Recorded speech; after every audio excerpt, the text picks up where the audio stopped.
Sir, I'm the skeptic. Sir, you about this fact that we should enhance our competence. So, how do you start this process? IIT is a beginning.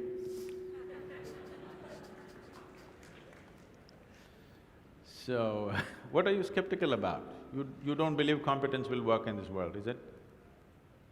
Corruption is also a certain kind of competence, anyway. That was supposed to be a joke. Huh? That was supposed to be a joke. Okay, that's supposed to be a joke. So, now, how do I enhance my competence? See, let's say you want to run on the field, let's say you want to run a race, you want to run 100 meters. It is not running that you have to work on right now, you have to work on your legs and lungs and muscle and everything, isn't it so? So, if you want to become a great engineer, yes, definitely an institute like this is crucial on one level. But any number of people might have come here and gone, not all of them became great engineers. Though they might have produced hundreds of great engineers, still not all of them will become, simply because of their own individual attitudes and competence and whatever else, isn't it? So, whatever the institute can do for you, it is doing. One foremost thing that you need to do is to enhance your own physical and mental capabilities. Because if you want to be a good engineer, you need a working brain. Just having a degree of engineering may be a passport to a job, but it is not a passport to success, isn't it? So to have a working brain, which the engineering degree will not freeze. Usually lots of degrees, when people acquire degrees, they freeze their brains. They think they can… now they've finished using it and now they can rest it for the rest of their lives. It is not so. This is only to enhance your capability. This is just an organized effort.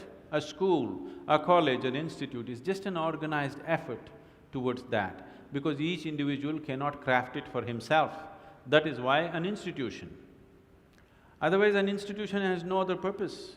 It is here to just organize that possibility of you striving to be of a certain competence. But that is a mass application.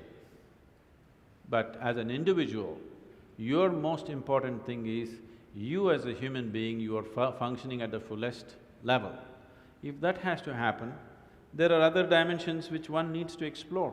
Unfortunately, though these sciences and technologies for inner well-being have been the mainstay of this culture for thousands of years, today we are largely losing it for various reasons, because we want to imitate somebody else. We don't want to imitate our grandfather Topiwala anymore.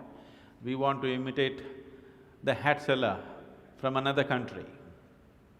Because of that, we are losing those things, but we should not. We have to bring it back into our lives. This is very much a part of the way the culture itself is structured, that it is all about the human being. See, this is the only culture which talks about, which even an illiterate person in this culture is aware of, that you can actually evolve to another dimension of existence. Even if I go into a village and talk to an illiterate peasant who has not read anything, who doesn't know anything, who's not heard any of this stuff, even to him if I go, he will not ask me, give me a golden horse or something, he'll say, "Enakku mukti venum Swami." He's saying he wants ultimate liberation. Where did this fellow get this? Nowhere else on the planet this is possible. Nowhere else on this planet is it possible that an illiterate person is thinking that he can break his present dimension of existence and go to another place, whatever that place is. So, this was bred into our culture so deep, we should not lose it. It was not just the idea, there are technologies to become free. If you became free from the process of your body and the process of your mind, if you can sit outside of it and work it, you would work it brilliantly, do you understand? You would be able to use this body and use this mind only when you are able to not treat it as myself. These are powerful instruments in your life. These instruments can be employed the way you want it. only when you have an outside access to it. Right now, you are a phenomenal computer, but you don't know where the keyboard is. When you can't think, you scratch this spot, that's not where it is. Do you see people?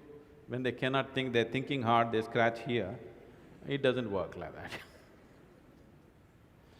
that. There are proper steps that one can take. It could be offered here if everybody is willing for that.